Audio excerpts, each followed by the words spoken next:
తీయగా చల్లగా. Hour special partner Sri Lalitha.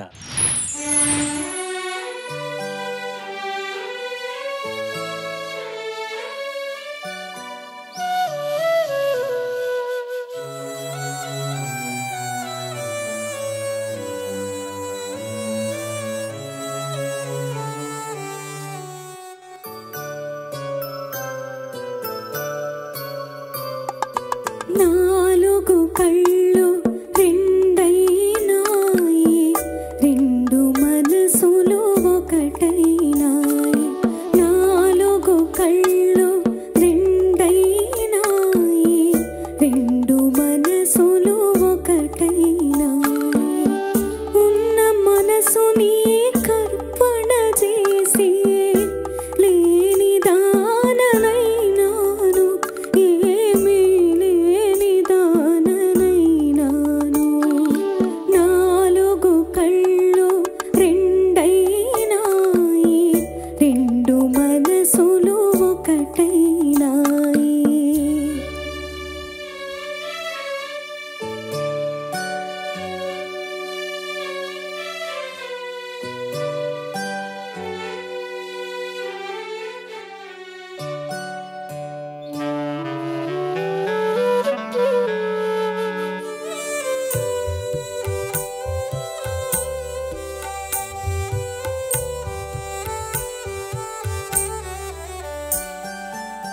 కనులకు కలలే బరువైనాయి, కన్నీళ్ళైనా కరువైనాయి.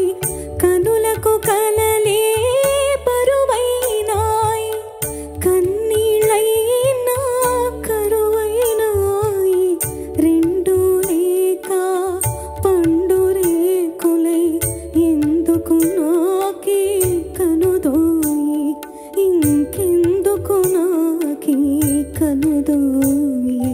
నాలుగు కళ్ళు రెండైనాయి, రెండు మనసులు ఒకటైనాయి.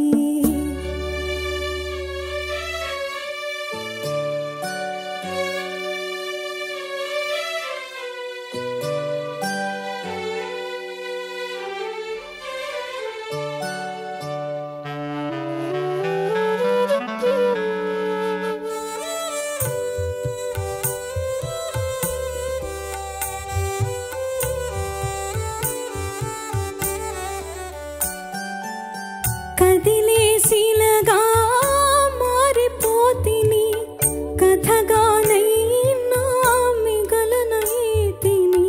కదిలేసిలగా మారిపోతిని, కథగానైనా మిగలనైతిని.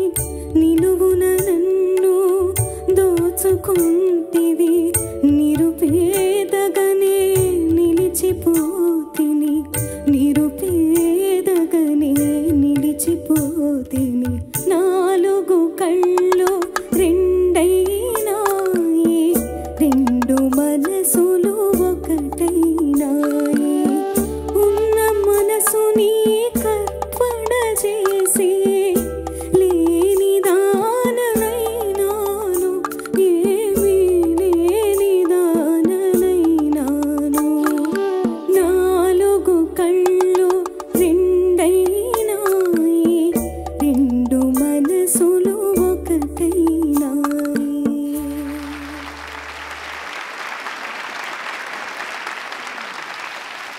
శ్రీలలిత చాలా చక్కగా పాడావమ్మా. Thank you sir. కాకపోతే చిన్న నాదొక సజెషను, సార్ సుశీల గారు పాడిన పాటలో అంత ఎక్స్ట్రాగా ఆవిడ సాడ్ ఎమోషన్ చూపించలేదు.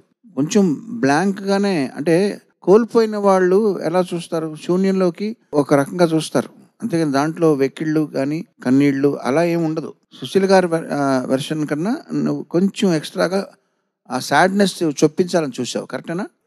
అంటే అది లేకుండా కొంచెం ప్లెయిన్గా పాడితే మెలోడీ ఇంకొంచెం రాణిస్తాను. ఇప్పుడు కదిలే శిలలా మారిపోతి ఒక రొమాంటిక్ సాంగ్ పాడినట్టుగా పాడు, ఎందుకంటే నువ్వు వద్దన్నా కానీ ఇందులో సాడ్నెస్ కొంత ఉంది. సో దానికి ఎక్స్ట్రా యాడ్ చేస్తే అనుకో ఎక్కువైపోద్ది. నువ్వు ఒక్కసారి చరణం, సెకండ్ చరణం సాడ్నెస్ లేదు, ఇది ఒక ప్లెజెంట్ సాంగ్ అనుకుని, ఇది ఒక రొమాంటిక్ సాంగ్ పాడుతున్నానని ప్లెయిన్గా పాడు, హాయిగా ఓన్లీ ఆ ఎక్స్ప్రెషన్ అంతా తీసేసి పాడు. డైరెక్ట్ చరణం 1 2 3 4. కదిలే శిలగా మారిపోతిని, కథగానైనా మిగలనైతిని. కదిలే శిలగా మారిపోతిని, కథగానైనా మిగలనైతిని. నిలువున నన్ను దోచుకొంటివి, నిరుపేదగనే వెరీ గుడ్, బాగుందమ్మా. ఇది గుర్తుపెట్టుకో నెక్స్ట్ టైం ఇట్లా ఎందుకంటే కొన్ని సార్లు దాంట్లోనే ఇన్బిల్ట్ సాడ్నెస్ ఉంటుంది. ఇన్బిల్ట్ సాడ్నెస్ ఉన్నప్పుడు దాంట్లో ఎక్స్ట్రాగా నేను కే అని చెప్పి ఒకటి ఏదో ఉంది ఇక్కడ, ఈ ఎపిసోడ్లో మెన్షన్ చేయొచ్చో లేదో తెలీదు, సరే ఏదో పేరు తీసేయండి. ఒకనొక సీరియల్స్ తెలుసుగా, ఒక సీరియల్స్ ఏదో ఉన్నాయి, అవి నేను దాంట్లో పంచదార వేయడానికి ట్రై చేసి మా ఇంట్లో వాళ్ళు తిడుతుంటారు నన్ను. దాంట్లోనే కొంత షుగర్ ఉంది ఆ సీరియల్స్లో, వాళ్ళ తయారీలో కొంత ఉంటుంది, దాంట్లో ఎందుకు ఎక్స్ట్రా వేస్తారు ఇంకా షుగర్ అని వాళ్ళు నన్ను తిడతారు.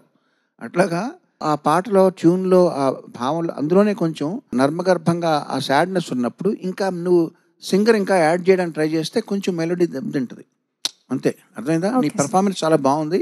బట్ నేను ఇచ్చే సూచన ఏంటంటే నెక్స్ట్ టైమ్స్ కొన్ని సాడ్ సాంగ్ పాడేటప్పుడు ఎక్స్ట్రాగా మనం సాడ్నెస్ దాంట్లో చొప్పించక్కర్లేదు. అర్థమైందా? Okay sir. ఓకే అమ్మా, ఆల్ ద బెస్ట్. చాలా చక్కగా పాడావు. థ్యాంక్ యూ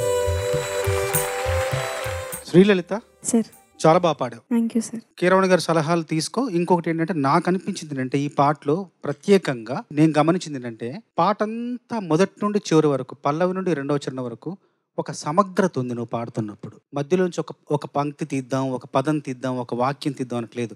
మొత్తం సమగ్రంగా మొదటి నుండి చివరి వరకు అలా వినాలనిపిస్తుంది. అది ప్రత్యేకత ఈ పాటలో. చాలా బాగా పాడావు. ముఖ్యంగా పల్లవిల గురించి చెప్తాను. సాహిత్యం నాకు చాలా నచ్చిన సాహిత్యం ఇది. ఆత్రేయ గారు రాశారు. 4 కళ్ళు రెండయ్యాయి, 2 మనసులు ఒకటయ్యాయి, ఉన్న మనసు నీకిస్తే నా దగ్గర ఏమీ లేదు, ఏమీ లేనిది అయ్యాయి. అంటే ఒక సమీకరణం ఉంది, అంటే ఒక గణితం ఉంది. గణితం అంటే క్రమశిక్షణతో కూడుకున్నది గణితం. మరి కవిత్వం అంటే క్రమశిక్షణ రాహిత్యంతో కూడుకుంది కవిత్వం. ఆచార్య ఆత్రేయ గారి శైలి ఏంటంటే క్రమశిక్షణతో కూడిన క్రమశిక్షణ రాహిత్యం ఆత్రేయ గారి శైలి. తర్వాత చరణంలో కూడా మొదటి చరణం ఎంత బాగా రాశారు. కనులకు కలలే బరువై. కనులకు అంటే కనుల యొక్క పరమార్థం ఏంటి? కలలైనా కావాలి, కన్నీళ్ళైనా కావాలి, చూపులు కాదు. చూపులు సహజమే. పరమార్థం ఏంటంటే కలలు బరువయ్యాయి, కన్నీళ్ళు కరువయ్యాయి, ఈ రెండూ లేక పండు రేకులై ఎందుకు నాకి కనుదోయి అన్నారు. అటు కలలు లేవు, ఇటు కన్నీళ్ళు లేవు. ఎందుకు ఈ కళ్ళు? కను దోయి. దోయి అంటే ఏంటి అర్థం? సైట్ అనే దృష్టి. జత ద్వయి అంటాం కదా మనం సంస్కృతం. ద్వయి నుంచి దోయి, కను దోయి, కనుల జత ఎందుకు అన్నారు. ఎంత అద్భుతమైన రచన. ఇదంతా రాసిన దానికి స్వరపరిచారు మహాదేవన్ గారు. గొప్పతనం. బాగా పాడు. Thank you sir. నువ్వు కళ్ళల్లోకి కళ్ళు పెట్టి చూడవెందుకు పాడినప్పుడు మన దగ్గర సేమ్ ఇదే డిస్కషన్ వచ్చింది. ఆ టైంలో కూడా అవసరం ఉన్న దానికంటే ఎక్కువ నువ్వు ఎక్స్ప్రెషన్ పలికించడంలో కూడా దానికంటూ ఒక మోతాదు ఉండాలి అని చెప్పేసి మనం మాట్లాడుకున్నాం. రైట్. ఒక్కొక్కళ్ళ గాత్రధర్మం ఒక్కొక్కటి. నీ గాత్రధర్మాన్ని బేస్ చేసుకుని మాట్లాడాలనుకుంటే నువ్వు ఎక్స్ట్రాగా ఎక్స్ప్రెషన్ పెట్టిన ప్రతిసారి ఈ డిస్కషన్ వస్తుంది. అంటే నువ్వు నార్మల్గా పాడితే సరిపోతుంది. ఎస్పెషలీ నకారం వచ్చినప్పుడు and that to sad emotion నువ్వు పలికించేటప్పుడు నకారం వచ్చిన ప్రతిసారి ఆ పదం ఏదైనా సరే ఆ నాకి ఎందుకనో ప్రత్యేకించి ఒక కైండ్ ఆఫ్ ఒక బరువు వేస్తావు దాని మీద. సెకండ్ చరణంలో అలాగా. సో అప్పుడు ఏమైపోతుందంటే అది ప్రముఖంగా వినిపించేస్తోంది. ఏదో ఇక్కడ ఎక్స్ట్రా చేసావు అన్నట్టు వినిపిస్తుంది. నువ్వు అది చేయక్కర్లేదు. ఎందుకంటే కొంతమందికి కొన్ని అదృష్టాలు అలా కలిసి వస్తూ ఉంటాయి. నీ గాత్రధర్మం ఏమిటి అంటే నువ్వు స్పెషల్గా దానికి ఏమీ చేయాల్సిన అవసరం లేదు. ఎక్స్ప్రెషన్ ఆల్రెడీ ఉంది, ఒదుగుంది. నువ్వు చేయాల్సింది ఏంటంటే బ్యాలెన్స్. అది ఒరిజినల్లో ఎంతుందో అంతే ఆర్ అంతకంటే తక్కువ ఉండాలి నీ గాత్రధర్మం అనుసరించి. దానికి మించి ఉండకూడదు. Okay ma'am. ఓకే, అదొకటే. బట్ అద్భుతమైన పాట వినిపించావు. Thank you ma'am. Well done. All the best.